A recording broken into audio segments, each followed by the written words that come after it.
Good morning, all of you. This is Pyare Khan, Managing Director from Ashmir Career Private Limited.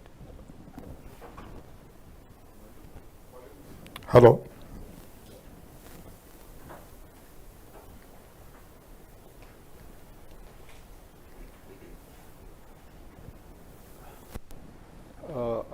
ये business मैंने ही start किया है क्योंकि मेरे फैमिली में कोई था नहीं और मेरा एजुकेशन भी नहीं था। मैं कुछ मैट्रिक फेल था, तो एक ऐसा सोच आई कि भाई कुछ ना कुछ करना है। तो 2001 तक तो ऑटो रिक्शा ही चलाता था। तो 2004 में ऐसा कुछ क्लिक हुआ कि कुछ बिजनेस करना चाहिए करके। तो कुछ करना चाहिए, उसके लिए फाइनेंस चाहिए था, पैसा ज़रूरी था। तो उस समय नई नई बैंक आई थी, ICI, HDFC, ING वैश्य बैंक, श्रीराम पहले से कर रहा था। तो ऑटो रिक्शा बेचा। फिर सोचा कि कुछ हमारे दोस्त लोग थे, उनके पास गाड़ियाँ थी, तो मतलब कुछ ना कुछ तो भी ऑटो से हटके कुछ ना कुछ करना है। तो भूषण जी के पास गया और भी बैंकों के पास गया। He is vice president Kotak Mahindra bank. तो और भी बैंकों में मैंने केसेस डाले, वहाँ से रिजेक्ट हुआ। फिर इनके पास डाला तो इन्होंने पूछा घर खुद का है? तो मतलब यस सर, घर तो है खुद का। तो बोले कहाँ रहते हो? घर तो खुद का था लेकिन स्लम एरिया में था। तो सर को बुलाया, घर दिखाया। घर देखने के बाद सर ने 2-3 दिन समय लिया और फिर यस किया कि हाँ ठीक है, मैं आपको लोन दे दूंगा। तो वहाँ से मेरा जर्नी स्टार्ट हुआ। उसके बाद क्वालिफिकेशन का ऐसा हुआ कि जर्नी तो स्टार्ट हुआ, थोड़ा अच्छा चल गया, कुछ गाड़ियाँ बढ़ गई, ये हो गया वो हो गया। तो मेरे मन में एक आइडिया है कि पेट्रोल पंप भी अपना खुद का होना चाहिए। तो गवर्नमेंट ने जो ऐड दिया था उसमें लिखा था कि मैट्रिक पास होना ज़रूरी है। तो उसके लिए फिर मैंने तैयारी की। तो उसके लिए मैट्रिक पास करने के लिए तैयारी की। तो फिर सोचा कि एग्ज़ाम देना है। तो वो मेरे लिए बहुत ही यानी कि क्राइटेरिया ख़तरनाक था। जब भी मैं एग्ज़ाम देने के लिए क्लास में जाता तो सारे बच्चे खड़े हो जाते थे गुड मॉर्निंग सर करके। तो मैं बोलता था भाई बैठ जाओ, मैं भी एग्ज़ाम देने आया करके। तो 10वीं में एक बार फेल हुआ, सेकंड टाइम भी फेल हुआ, थर्ड टाइम पास हुआ। ये अभी मेरे ख्याल से 4 साल पहले की बात है। उसके बाद ऐसे ही 12 का भी एग्ज़ाम देके 2 बार फेल होके पास हुआ। तो उस समय मेरे माइंड में कुछ ना कुछ नया चलता था कि मैं सोचता था ठीक है, बिजनेस तो इतने सारे लोग कर रहे हैं, हम कुछ नए टाइप से करते हैं। तो 2007 तक तो ठीक था कि मेरे मन में एक आइडिया है कि अपना एक ट्रांसपोर्ट खोलना चाहिए। 2004 में तो एक गाड़ी थी, 2007 तक चलते चलते कुछ गाड़ियाँ बनी। तो 2007 में मेरे मन में एक आइडिया आया कि भाई हम ट्रांसपोर्ट खोलते हैं। तो एक मैंने ट्रांसपोर्ट खोला। तो बोले नाम क्या दे? तो फिर एक मेरी छोटी बेटी थी अश्मी करके, उसके नाम से मैंने बिजनेस को स्टार्ट किया। तो धीरे धीरे करके एक नए नए आइडिया लगा के काम लेता गया, करता गया, ठीक ठाक चलता रहा, गाड़ियाँ बढ़ती गई। तो 2007 में मैंने कंपनी फॉर्म की, अश्मीर रोड कैरियर प्राइवेट लिमिटेड। पहला गाड़ी लिया 2004 में। तो वहाँ पे मेरे को एक चीज़ क्लिक हुई कि इंडिया में ऐसे कौन से लोग हैं जो पढ़े लिखे नहीं है, जो बड़ा बिजनेस कर रहे हैं, हम क्यों नहीं कर सकते? फिर मैंने सोचा कि भाई एक एजुकेशन किया ही आदमी बड़ा बिजनेस कर सकता है, ऐसा तो पॉसिबल नहीं है। तो वो मैं सोचा। तो मैंने फिर वेदांता वगैरह इन लोगों के बारे में, और भी 2-4 लोग थे जिन्होंने अंबुजा सीमेंट बनाया, उनका भी एजुकेशन कुछ ऐसा कुछ खास नहीं था। तो मैंने वहाँ देखा तो उन्होंने क्या किया था, वेदांता वालों का एक विज़न मिशन ये था कि वो अच्छे बंदों को ला के रखते थे। जितने अच्छे जो लोग होते हैं ना, जो हाई क्लास, उनको ला के रखते। तो मैंने वही चालू किया। सबसे पहले मैंने अच्छी अच्छी कंपनियों से लोग अपने यहाँ लाना चालू किया। तो एक बंदे को TCI से लाया, किसी को इंग्लैंड से लाया, किसी को JM बख्शी से लाया और किसी को दिल्ली आसाम से लाया। फिर बारी आई इनकी। तो इनके लिए मेरे यहाँ आना बहुत बड़ा रिस्क था क्योंकि इनका पैकेज ही 30 लाख रुपए था। अब जब मैंने इनको बोला तो इनकी वाइफ ने कहा कि आप अपने कपड़े लेके चले जाओ करके। तुम कोटक महिंद्रा बैंक छोड़ के एक अश्मी रोड कैरियर में जा रहे हो, जो एक बहुत ही छोटा सा नाम है। जब मेरा टर्नओवर मेरे ख्याल से 64 करोड़ के आसपास पहुंच गया था, 64 करोड़ के आसपास टर्नओवर आ चुका था जब मैंने इनको ये किया। तो इनके लिए भी एक रिस्क लेना बहुत बड़ा ये था कि इनका पैकेज ही 30 लाख का था। तो मैंने बोला आपके तो मेरे पे इतने एहसान से, मैं तो आपके पैसे की तो बात तो मैं कर नहीं सकता, आपको जितना लगे उतना ले लेना। तो इनके लिए आप मेरे यहाँ एकदम खुला ऑफर था कि भाई आपको पैसे के लिए, क्योंकि पहला लोन ही आपने मुझे दिया है। लेकिन इनकी जो फैमिली थी वो एकदम बोले आप तो अपने कपड़े लेके जाओ बोले, क्योंकि आप इतना बड़ा बैंक छोड़ के, और 28 साल इन्होंने बैंक को दिया है। 28 साल से बैंक में थे, ING वैश्य बैंक, कोटक महिंद्रा बैंक, अशोक लेलैंड, काफ़ी बैंकों में इन्होंने काम किया। तो मैंने इनको बोला कि मेरे यहाँ मेरे को इतना कुछ तो भी धंधा बिजनेस करते करते समझ आ गई है, लेकिन मेरे को अकाउंट्स की थोड़ा नॉलेज नहीं है। नीचे लेवल पे तो मैं अच्छे से काम कर लेता हूँ, लेकिन अकाउंट्स का मेरे को इतना नॉलेज नहीं है। तो ये बोले यार मेरा तो वहाँ 30 लाख का पैकेज है। मैं बोला आप पैसे का टेंशन मत लीजिए, मैं आपसे पैसे की बात ही नहीं करूँगा, आप सिर्फ आ जाइए। तो उस बीच मेरे लक अच्छे है, इनके लक खराब। इनका ट्रांसफ़र मुंबई हो गया। इनका ट्रांसफ़र मुंबई हुआ। तो मतलब अब क्या इरादा है? तो ये बोले मुंबई तो मेरे को जाना नहीं है, और उधर से वाइफ का प्रेशर। फिर इनके वाइफ को समझाया मैंने, मतलब और कितने साल काम करेंगे? तो बोले इतना साल। मतलब आप टेंशन मतलब इतने पैसे की सिक्योरिटी मैं लेता हूँ, भगवान ने इतना मेरे को दिया है कि इनकी इतने पैसे की सिक्योरिटी मैं लेता। तो इन्होंने मेरे को बोला कि मैं 2 महीना देखूंगा, क्योंकि ऑफिस भी उतना आपका कारपोरेट लाइक नहीं है, ये नहीं वो नहीं। मैं बोले 2 महीना देखूंगा। मतलब सर आप आके 1 महीना देखिए, उसके बाद अगर आपको लगे तो करना कंटिन्यू, नहीं तो फिर। तो इन्होंने बैंक से 2 महीने की छुट्टी ली कि 2 महीना में मुझे समय दिया जाए वहाँ ज्वाइन करने के लिए। तो मेरे यहाँ जब आए तो इनको इतना अच्छा लगा कि नहीं यहाँ ये कंपनी ग्रोथ कर सकती है करके।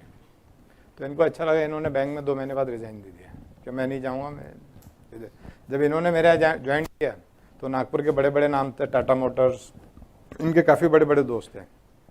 बोले तेरे को जाना ही था तो हमारे यहाँ क्यों नहीं आया, वहाँ क्यों गया?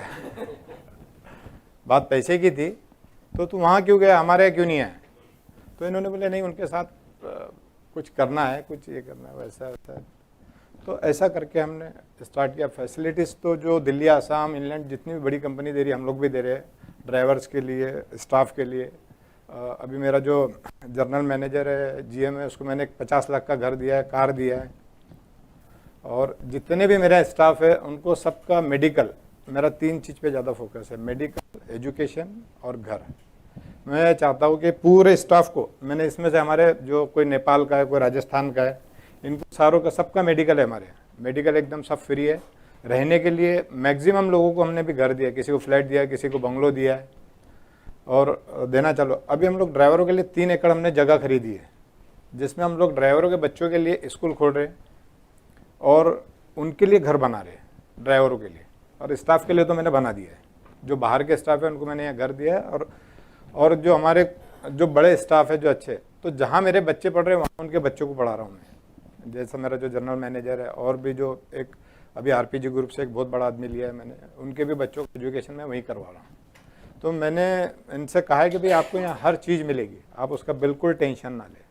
और बिजनेस में अभी हमारे पास है जो देखा, पिछले साल हमने कुछ 150 करोड़ किया, 150 करोड़ करे तक हमारे पास कुछ 140 के आसपास व्हीकल साइज था, 180 के आसपास, नहीं सॉरी, हाँ 90 के आसपास। अभी हमारे पास 240 गाड़ी है, क्योंकि 100 गाड़ी अभी हमने पिछले महीने खरीदा है। टाटा स्टील से 1 शॉट में एक साथ 100 गाड़ी खरीदा है।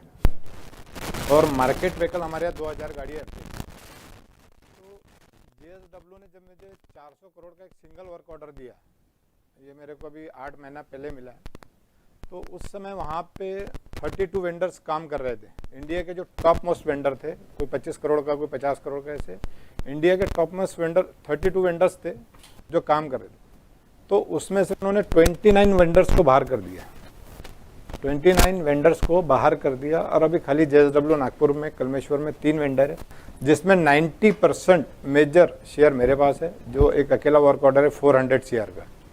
और बाकी 2 वेंडर हैं, उनके पास किसी के पास 10 करोड़, किसी के पास 15 करोड़। तो ये साल हमारा पेट्रोल पंप और 2 फर्म है, ऐसा मिला के हम लोग 400 करोड़ के आसपास जाने वाले हैं। और JSW हमारे को भी काम तो इतना दे रहा है, लेकिन हमारे पास थोड़ा सा फंड का और हमारा एक कारपोरेट ऑफिस बन रहा है, जो अभी हम लोग कुछ 10 करोड़ रुपए खर्चा करके, तो हमने उनसे कहा है कि भाई हमारा पहले अभी आप वर्क रोकिए। अभी परसों की बात थी, रोहन साथ में था, तो उनका फ़ोन आया BKC से मेरे को कि भाई आपको 1 लाख टन महीने का काम करना है, जिसका अगर साल का मेरे ख्याल से 15 करोड़ तो 200-250 करोड़ होता है।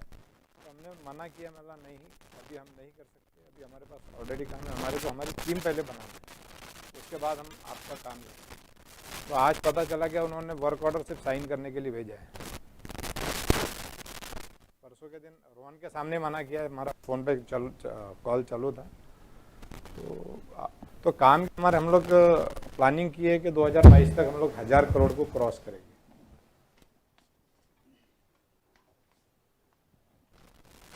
और सिस्टम तो ERP का सिस्टम लिया है, लेकिन यहाँ से जाने के बाद हेलो हेलो हेलो हेलो ये मेरा पहले मैं डायरेक्ट सभी कुछ देखता था, कभी ड्राइवर से भी बात कर लिया, कभी सबसे।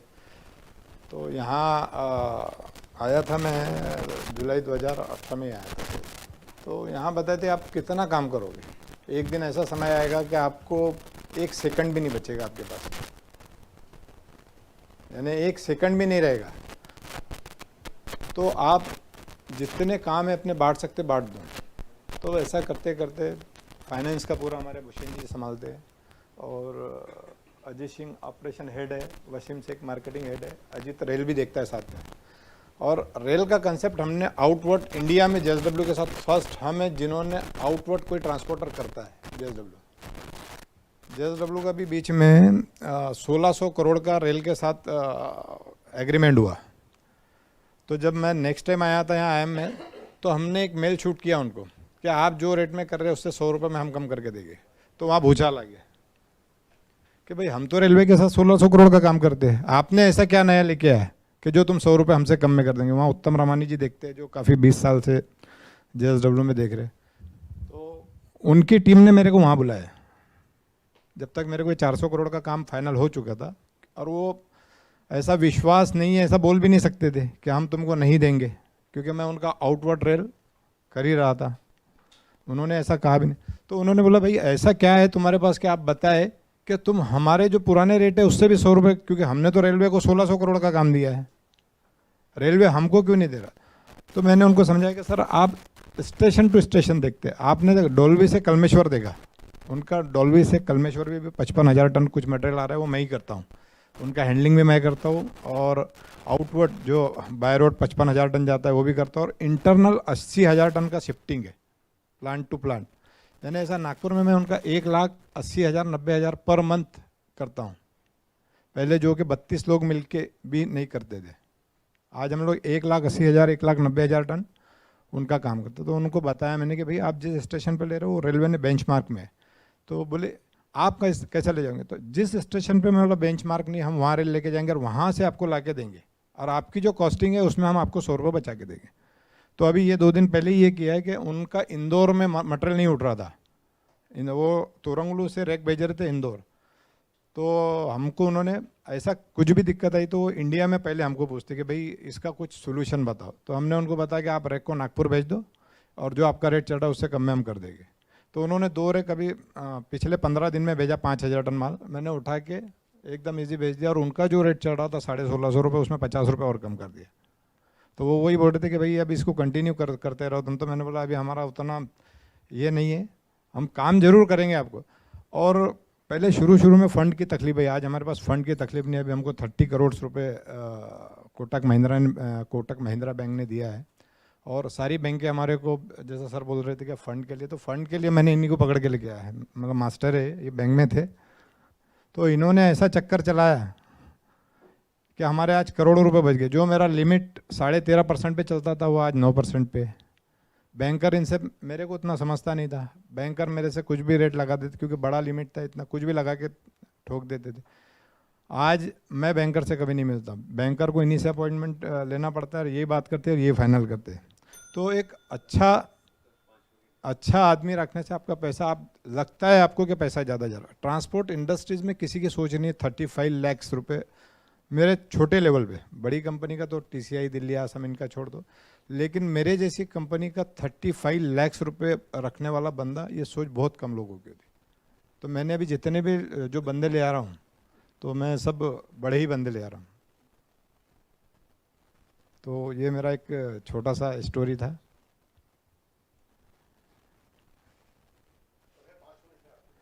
पाँच मिनट है क्या? हाँ, यहाँ आने के बाद यही सीखा कि भाई सिस्टम से अब आप अगर काम करते हो तो आप, जैसा आईसीआई बैंक का देखा मैंने कि वो पूरे इंडिया में एटीएम चला रहा है, ब्रांचेज चला रहा है, तो सिस्टम से चला रहा है। तो हमने भी, हमारे यहाँ सिस्टम है, ईआरपी का सिस्टम है, और उस सिस्टम हमने 2-3 साल पहले ही लेके आ गया था। तो ऑटोमेटिक पीओडी जनरेट होती है, हमारे पीओडी कितनी नहीं आई वो पता चल जाता, ऑटोमेटिकली आउटस्टैंडिंग मिल जाता है क्लाइंट्स को कि भैया आपका पैसा ड्यू है। एक हमने लिमिट सेट करके रखी कि इतने पे ही आपको काम करना है। यहाँ अगर कस्टमर का पैसा नहीं आता है तो वहाँ पे आपको ब्रेक करना है। मेरी इंडिया में 10 ब्रांचें हैं, और हमारा कुछ अभी और काफ़ी, अभी हम लोग तोरंगलू खोल रहे हैं, बेंगलोर खोल रहे हैं, हैदराबाद खोल रहे हैं, मुंबई में 3 ब्रांच है, अहमदाबाद में 1 ब्रांच है। अहमदाबाद में मैं टाटा का काम कर रहा हूँ, और अभी 10-15 दिन पहले मेरे को 150 करोड़ रुपए का काम मिला है टाटा स्टील में। तो टाटा स्टील भी एक ऐसा कंपनी है कि जो ऐसा मेरे को सेकंड टाइम मिला है। फर्स्ट वेंडर को इतना बड़ा काम कभी नहीं देता है। तो उन्होंने हमारा मार्केट सर्वे किया, जहाँ जहाँ हम लोग 4-5 कंपनी में काम करें, ज़्यादा नहीं। हम लोग केएस इंटरनेशनल के साथ काम करते हैं, स्टील अथॉरिटी ऑफ इंडिया के साथ काम करते हैं, जेएसडब्ल्यू के साथ हमारा सबसे बड़ा काम है, और सेकंड नंबर पे हमारे पास आरपीजी ग्रुप है। अभी टाटा का जस्ट 7-8 दिन पहले हमको 150 करोड़ का काम मिला नागपुर में, नागपुर से मुंबई और गुजरात के लिए। तो उन्होंने हमारा सर्वे किया, सर्वे करके उन्होंने हमको काम दिया। तो फर्स्ट नंबर पे एक श्योतल में मिस्टर परेश वेदे, इनको जानते हैं, उनको मिला है। सेकंड पोजीशन पे मैं हूँ, और थर्ड पे Delhi, Assam and others company है।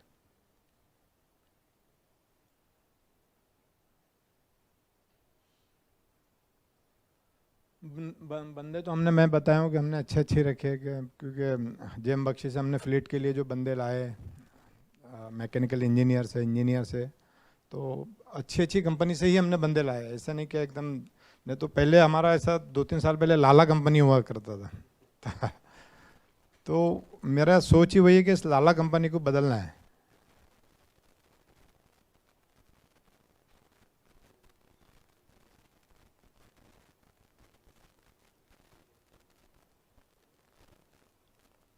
ये सब तो पीओटी पेंडिंग ही है, वो तो सब।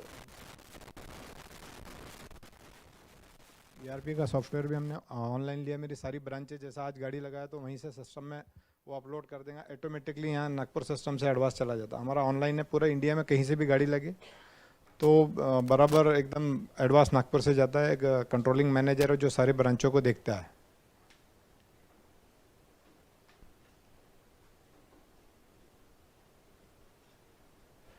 और हम लोग ओडीसी में हमने कुछ नया किया है। ओवर डायमेंशन कार्गो जो हम लोग 1 टन से लेके 300 टन तक लेके जाते हैं। तो मेरे को जो केएस इंटरनेशनल में मैं काम कर रहा था, उनको कुछ प्रॉब्लम है भूटान में माल ले जाने के लिए। तो मैं सांगवी क्रेन्स का काम ऑलरेडी करता था, ओडीसी का मेरे को थोड़ा बहुत नॉलेज था, मेरे पास हाइड्रोलिक एक्सेस भी थे। तो भूटान में एक इंटरनेशनल बॉर्डर को तोड़ के माल को अंदर लेके जाना था, ब्रेक करके। और इंटरनेशनल बॉर्डर को रोकना, एक दिन के लिए बंद करना, वो बहुत ही डिफ़िकल्ट, और उसका परमिशन नहीं मिलता। तो सारे इंडिया के ट्रांसपोर्ट ने, दिल्ली, आसाम, टीसीआई, इन्होंने मना कर दिया कि भाई हम ये काम नहीं करेंगे। एक तो रिस्की था, और पूरा माओवादी है जो चल रहा था उधर भूटान में। तो और ऐसा कुछ बहुत यानी कि क्रिटिकल जॉब था वो। तो हमने इनसे लिया। तो एबीबी ने केएस इंटरनेशनल को लिखा, एबीबी बड़ौदा, आप जानते हो, क्या ये बंदा काम नहीं कर पाएगा, क्योंकि हमारे यहाँ जो इतने बड़े प्लेयर है, इन्होंने मना किया, तो ये बंदा काम नहीं कर पाएगा। लेकिन आरपीजी के एमडी ने कहा कि मेरे को उस बंदे पे भरोसा है, इसको आप काम दो, देखेंगे हम मटेरियल गुवाहाटी में रख देंगे, बोकई गांव में रख देंगे, जब सिचुएशन कंट्रोल में आएंगी तब मटेरियल को लेके जाएंगे। तो मैं खुद गया सर्वे करने के लिए। मैंने वहाँ पे 20 किलोमीटर की रोड बनाई, 200 पेड़ कटवाए, HT-LT लाइन कटवाई, और उनसे भूटान गवर्नमेंट से परमिशन ली बॉर्डर को ब्रेक करने की। मैंने कहा भाई कि ये आपके यहाँ का ये भूटान कॉरपोरेशन पावर का ये प्रोजेक्ट है, अगर ये रुका तो आपके यहाँ बिजली उतनी लेट आएगी। तो मैंने उनको समझाया, तो बोले ये काम तुम कितने दिन, क्योंकि मटेरियल की हाइट थी 16 फीट और उनके बॉर्डर की हाइट थी 13 फीट। तो उन्होंने बोला ये काम आप कितने दिन में कर दोगे? तो मैंने बोला मुझे सिर्फ 1 दिन चाहिए, मुझे सिर्फ 1 दिन चाहिए। मैंने सारी टीम अरेंज कर ली थी।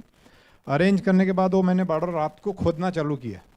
रात को मैंने वो बॉर्डर को खोदना चालू किया, 3 बजे वो गाड़ियों को पास कराया और वापस वहाँ पे प्लेटें डाल दी कि उनका यानी बॉर्डर ब्रेक ना हो, क्योंकि गेट एक ही था। तो ऐसा करके वो प्रोजेक्ट किया मैंने। तो मेरे को भूटान गवर्नमेंट की तरफ से भी अवार्ड मिला है और KEC ने भी। और उसके बाद ABP ने बोला कि भाई आप हमारे आ जाओ, कितना काम कर सकते करिए। और उस समय मुझे 50 लाख रुपए खाली फ़्लाइट का टिकट होटल्स के लिए RPG ने दिया था। उसके बाद उन्होंने मेरे को लेह लद्दाख, कारगिल, भूटान, नेपाल में हमने तामाकोशी पावर प्लांट का काम किया। उसके बाद मेरे को ओराई प्रोजेक्ट जो एक UP में बना है, वो 10 करोड़ में काम दिया है। और उनके MD ने मेरे को पैसे का बहुत भरपूर सपोर्ट किया। मेरे पास इतना पैसा नहीं था, मैं जहाँ से आया था मेरे पास इतना पैसा नहीं था। तो अच्छी सर्विस देने का एक नतीजा था कि मेरे को पैसा भी भगवान की तरफ से मिला। उन्होंने दिया मेरे को पैसा, एडवांस में दिया। आज भी JSW ग्रुप मेरे को हर बुधवार को पैसा देता है, 12 से 15 करोड़ रुपए हर बुधवार को देता है। बाकी वेंडर्स को क्या है मालूम नहीं, क्योंकि नागपुर मार्केट एक ऐसा था कि वहाँ पे मैंने एक अपनी सोच लगाया कि ये डिमांड सप्लाई का खेल है सारा। अगर मार्केट में 500 टन की गाड़ी और माल आपको 2000 टन लेके जाना है तो रेट 500 का 1000 हो जाता है। मैंने उस पर फोकस किया कि ये रेट 500 ही रहना चाहिए। तो मैंने क्या किया कि गाड़ी तो लगाता था, खुद की गाड़ी लगाता था, साथ में रेल लगा देता था। रेल लगाते से एक साथ एक ट्रेन में 2700 टन माल चला जाता था। तो उससे वो मार्केट नीचे आ जाता था, क्योंकि उतनी गाड़ियों की ज़रूरत नहीं पड़ती थी। तो आज हमने 2 साल से नागपुर JSW का मार्केट को एकदम स्थिर करके रखा है, रेट बढ़ने नहीं दिए। हम भी पैसा कमा रहे हैं, उनका भी लॉस। और JSW का मेरे काम करने के पहले 32 वेंडर काम करते थे, 37,000 टन उनका डिस्पैच था। आज 67,000 टन है, 3 लोग काम कर रहे हैं। और JSW ने इसके लिए मेरे को अवार्ड दिया कि भाई तुम्हारे आने से 1800 करोड़ का सेल बढ़ा है और आज पैन इंडिया आप कहीं भी काम कर सकते हो।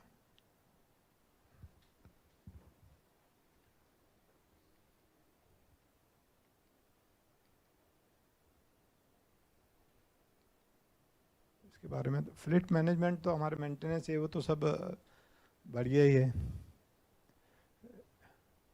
ये इन्वेंट्री का हम लोग ने जैसा सॉफ्टवेयर डाला, इन्वेंट्री हमको पता चल जाता है कितने टायर है, डेली कितने आ रहे जा रहे, इन्वेंट्री हमारे पास कितना है वो, यानी कि हमको पता रहता है कि अभी मार्केट में हमारा कितना पैसा है। डेली हमारे को रिपोर्ट आती है, MS रिपोर्ट आती है कि डेली इतना आउटस्टैंडिंग है, इतना हो गया, इतना लेना है, ये डेली हमारे को पता चलता रहता है।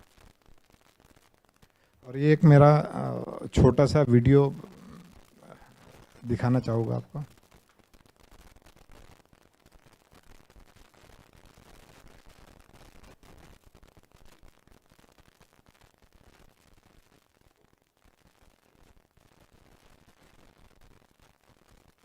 और अभी 9 तारीख को मेरे को CM के हाथों से अवार्ड मिलने वाला है, 9 दिसंबर को। और 14 दिसंबर को मोहन भागवत जी के हाथ से। आणि त्यांनी सगळं कसं साध्य केलं हे सांगण्यासाठी स्वतः प्यारे खान आपल्या सोबत आहेत। प्यारे जी, आपका बहुत बहुत स्वागत है। Good morning. आपकी जो कहानी है वो बहुत ही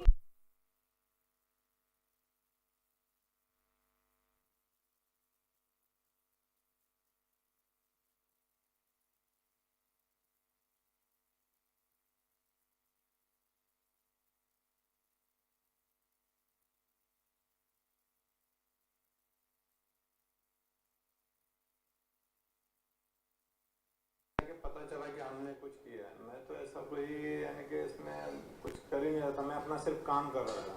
और हमने जो कंपनियों को जो सर्विस दी है उसके बेस पे मैं आज यहाँ पे हूँ।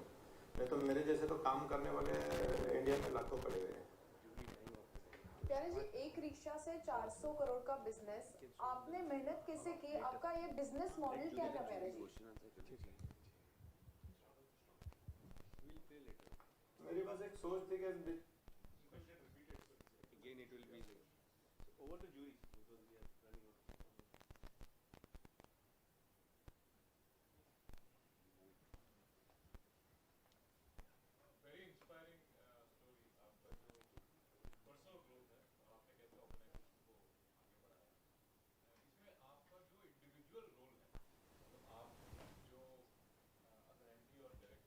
आपने जो मेहनत की है, जो कंट्रीब्यूशन किया है वो काफ़ी ज़्यादा है।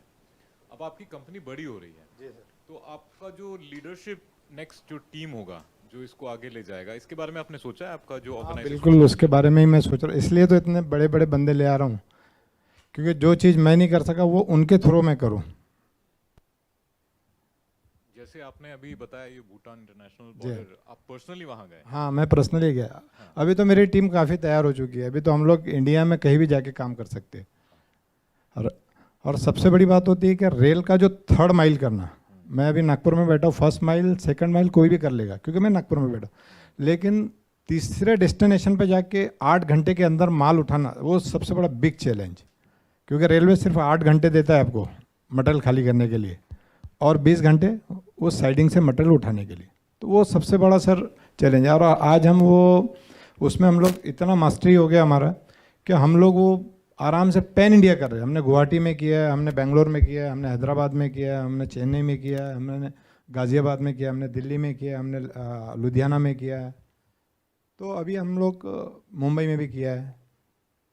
तो आपके जो फर्स्ट लेवल जो लीडरशिप है, जी। आपके जो नेक्स्ट रिपोर्ट करते हैं, उनको हैंड पिक करने की जो जिम्मेदारी, मतलब आप खुद करते हैं, खुद इंटरव्यू लेते हैं, नहीं। खुद लोगों को लेते हैं? नहीं नहीं मैं इतना पढ़ा लिखा नहीं हूँ कि उनका इंटरव्यू लूँ। इंटरव्यू भूषण जी लेते हैं, अजय सिंह लेते हैं, अच्छा। वो देखते हैं बंदों को, क्योंकि मैं उनसे मेरे नीचे के बारे में पूछ, उनके एजुकेशन के बारे में मेरे को तो IIM क्या है ये भी नहीं पता था। मेरे को जब फर्स्ट टाइम मैंने बोला IIM क्या होता है करके। Good, thank you. जी सर।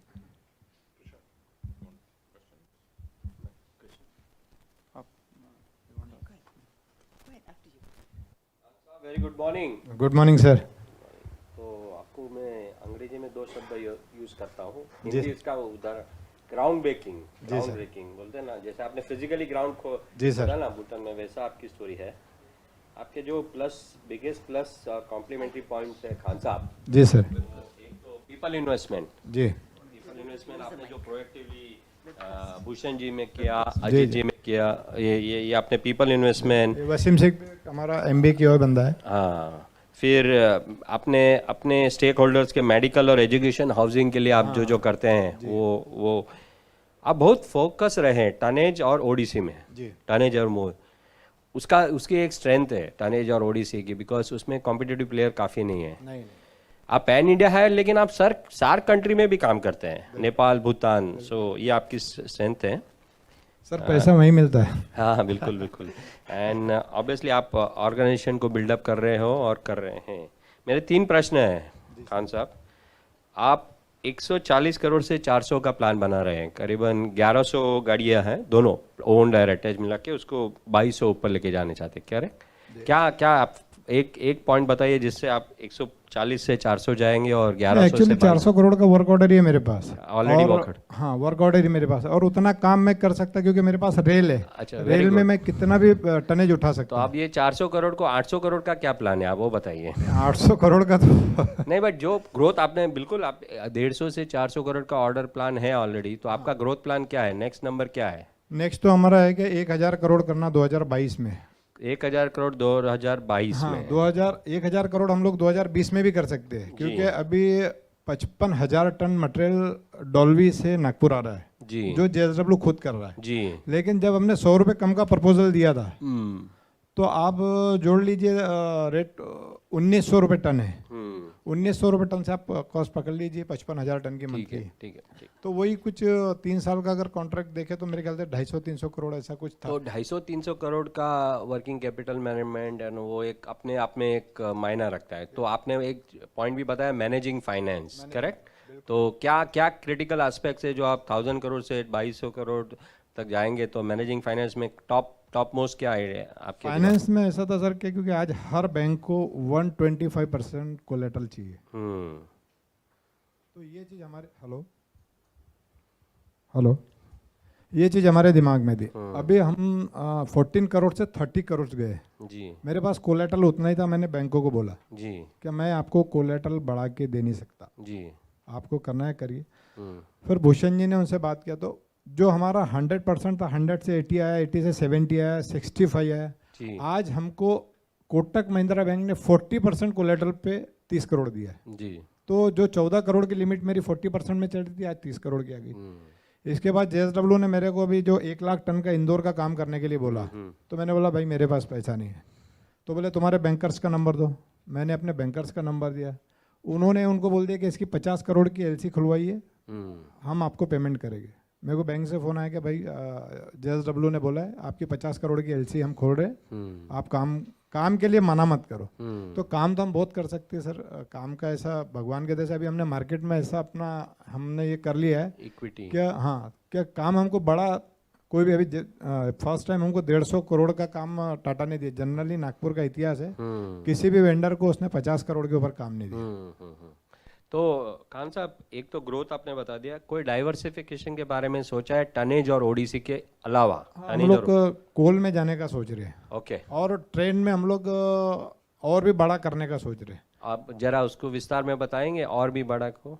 बड़ा यानी कि अभी हम लोग जैसा बेंगलोर वगैरह कर रहे हैं, तो अभी हम सोच रहे हैं कि पैन इंडिया से हम लोग, क्योंकि ट्रेन का हमको इतना नॉलेज हो गया कि कंपनी क्या करती है, कंपनी को जैसा भी आप देखिए एसीसी के दिमाग में है कि मेरे को मुंबई माल भेजना है, मुंबई अगर कलम्बोली भेजना है तो वो सिर्फ कलम्बोली का ही इंजन लगाएगा। लेकिन हमारे पास आइडिया ये है कि अगर कलम्बोली मटेरियल लेके जाना है तो हम उसको 3 साइडिंग से जोड़ के सबसे सस्ता कौन सा पड़ेगा वहाँ लेके जाएंगे, और वहाँ ले जाके हम माल क्लाइंट को वहीं देंगे जहाँ उसको थर्ड पार्टी यानी थर्ड एड्रेस पे जहाँ चाहिए, डोर टू डोर जो डिलीवरी चाहिए। तो हम लोग उसमें दिमाग लगाते। तो ये हमने जेएसडब्ल्यू के साथ वो प्रैक्टिस किया, तो वो आज हमारे पैन इंडिया काम आ रही। हम उनको पैसा भी बचाते थे काम। अभी जैसा इंदौर में उनको होना था, तो इंदौर का रेट था उनका 1650 रुपये, हमने वही रेट 1550 रुपये कर दिया या 1600 रुपये कर दिया, और उनको ईजी डिलीवरी मिल रही। वहाँ पर वो फेल हो रहे थे, क्योंकि जब तक उनका मटेरियल डिस्पैच नहीं होगा तब तक उनका सेल नहीं होगा। तो इस पर हमारा ज़्यादा फोकस है कि क्लाइंट का भी देखिए, 25 तारीख से 30 तारीख के बाद सबसे ज़्यादा माल आता है, और वहाँ पे 80-90% ट्रांसपोर्टर फेल हो जाते हैं। तो उसी पे हमने सबसे ज़्यादा फोकस किया कि भाई अगर कस्टमर का सेल होगा तो तभी वो हमारे को करीब रखेगा। तो हम तो उनको बोलते हैं जितना ज़्यादा माल दो उतना हमारे लिए अच्छा है। अगर 10,000 टन दिया तो वेल एंड गुड, छोटा माल तो हम रोड से उठा देते हैं। तो ऐसा 2 साल में उनको कभी ऐसी दिक्कत नहीं आई। यस सर, थर्ड माइल जी जी, यस सर, थर्ड माइल क्योंकि हम लोग वहाँ नहीं होते। एक्चुअली कैसा रहता है कि एक डेस्टिनेशन है नागपुर से बेंगलोर, अगर कंटिन्यू चल रही है लाइन, तो मैं एक बार इंफ्रास्ट्रक्चर वहाँ रख दूंगा, पूरा वो सब कर दूंगा। लेकिन हम लोग हर बार नया डेस्टिनेशन यूज़ करते हैं, तो वो एक अपने आप में एक अलग वेरिएबिलिटी है। हाँ, अगर मेरे को नागपुर बेंगलोर ही चलाना है ट्रेन तो कोई दिक्कत नहीं है। नागपुर बेंगलोर ही अगर मेरे को ट्रेन चलाना है तो मैं तो एक बार वहाँ क्या ज़रूरत है, 6 क्रेन की ज़रूरत है, 20 गाड़ी की ज़रूरत है, रख दिया। लेकिन हम लोग उनका माल आज बेंगलोर निकलेगा, कल चेन्नई निकलेगा, परसों दिल्ली निकलेगा, गाज़ियाबाद निकलेगा, कहाँ कहाँ निकलेगा ये पता नहीं रहता। जिस समय ज़्यादा वॉल्यूम में आ गया, अगर आ गया 3000 टन तो भाई लगा दो रेक। तो वो ऐसा करके हम लोग पैन इंडिया उनका प्लान करते हैं, और अभी धीरे धीरे हमारा उसमें एक्सपर्टी हो गया है। Yes sir, thank you.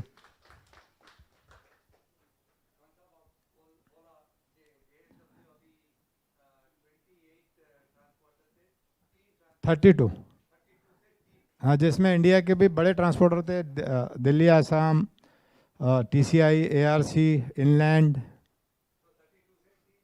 3 कर दिया, बहुत बढ़ गया।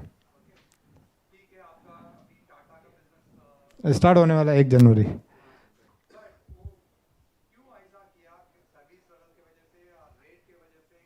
दोनों लेवल सर, रेट सर्विस।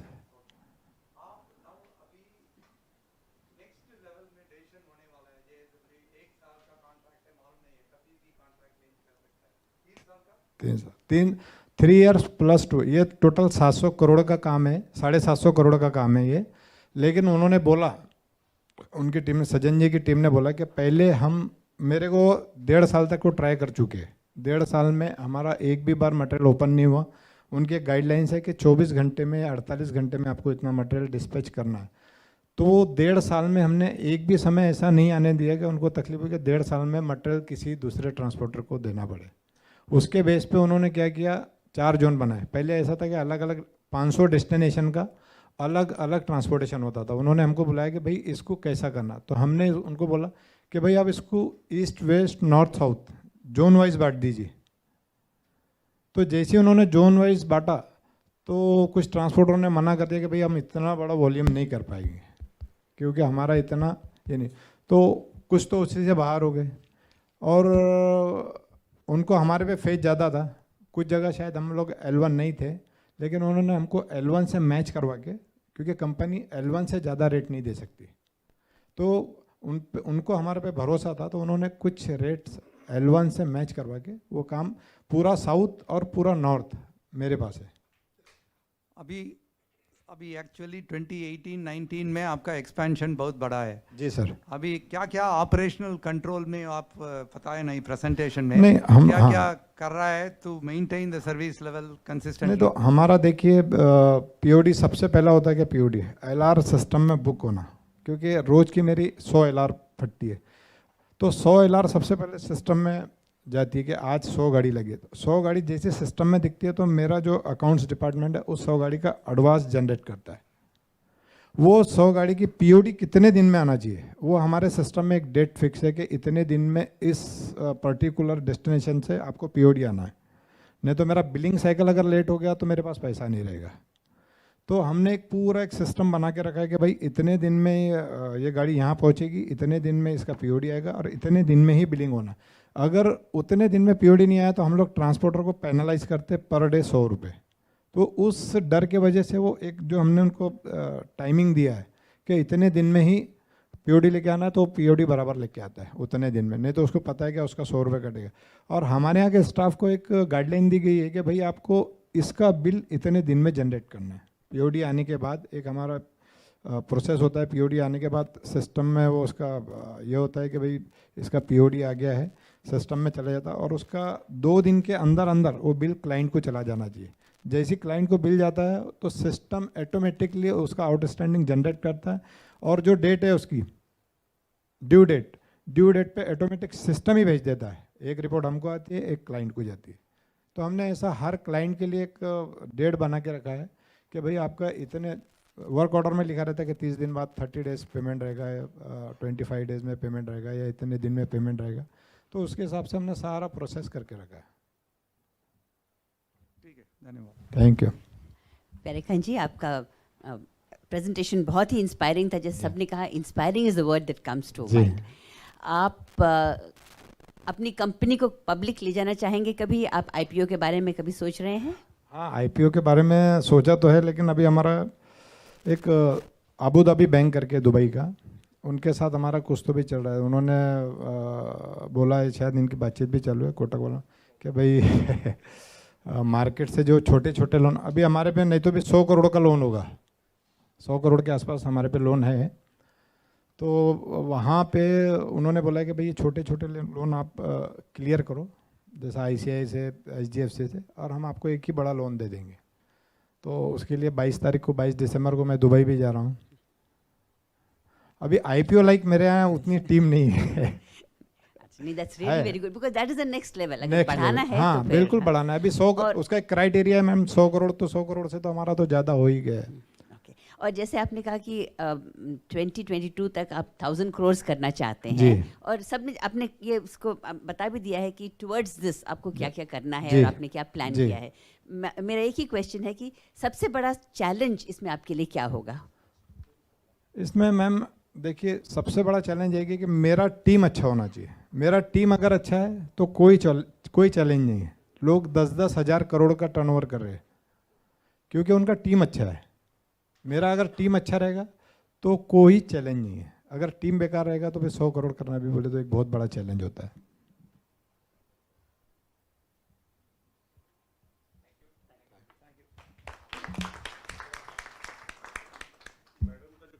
उसके हिसाब से आप साहू साहब से